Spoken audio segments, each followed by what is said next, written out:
ಸಂಕ್ರಾಂತಿ ನಮ್ಮ ಭಾರತೀಯ ಸಂಸ್ಕೃತಿಯಲ್ಲಿನ ಅತ್ಯಂತ ಮಹತ್ವದ ಹಬ್ಬ.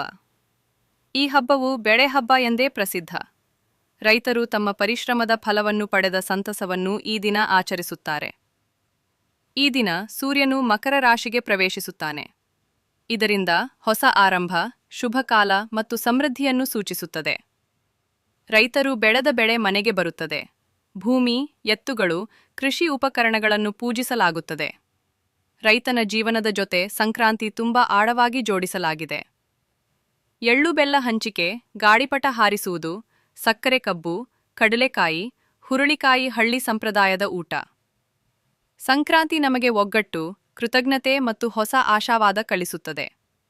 ಪ್ರಕೃತಿಗೆ ಧನ್ಯವಾದ ಹೇಳುವ ದಿನವೇ ಸಂಕ್ರಾಂತಿ. ಸಂಕ್ರಾಂತಿ ಹಬ್ಬವು ಎಲ್ಲರ ಜೀವನದಲ್ಲಿ ಆರೋಗ್ಯ, ಸಂತೋಷ ಮತ್ತು ಸಮೃದ್ಧಿ ತರಲಿ. ಈ ಮಣ್ಣಿನ ಮೇಲಿನ ರಂಗೋಲಿ ನಮ್ಮ ಸಂಸ್ಕೃತಿಯ ಗುರುತು. ಈ ಬಣ್ಣಗಳಲ್ಲಿ ಇರು ಬ್ರೋ, ಅವಾಗ ನೀನು ಖುಷಿಯಾಗಿರಿ ಅಂತೆ. ಯಾಕೆ ಟೆನ್ಷನ್ ತಗೊಂತೀಯ? ಇನ್ನ ಟೈಮ್ ತುಂಬಾ ಜಾಸ್ತಿನೇ ಐತೆ. ನಿಮ್ ಮನುಷ್ಯರ ಬುದ್ಧಿನೇ ಹಂಗೆ. ಇನ್ನೊಬ್ರು ನೋಡಿ ನೀವು ಕುಳ್ಕೊಂತೀರಗಾನೆ ನಿಮ್ ತೋಟದ ನೋಡಿ ನೀವು ಖುಷಿ ಪಡವ. ನಿಮ್ ತೋಟದಲ್ಲಿ ಎಷ್ಟು ಚೆನ್ನಾಗಿದ್ರೆ ಅಷ್ಟರಲ್ಲೇ ನೀವು ಖುಷಿ ಪಡಿ. ಇನ್ನೊಬ್ರು ನೋಡಿ ಯಾಕೆ ನೀವು ಆ ತರ ಮಾತಾಡ್ತೀರ? ಇನ್ನೊಬ್ರಿಗೆ ಯಾವತ್ತು ಹೋಲ್ಸ್ಬೇಡ ಬ್ರೋ.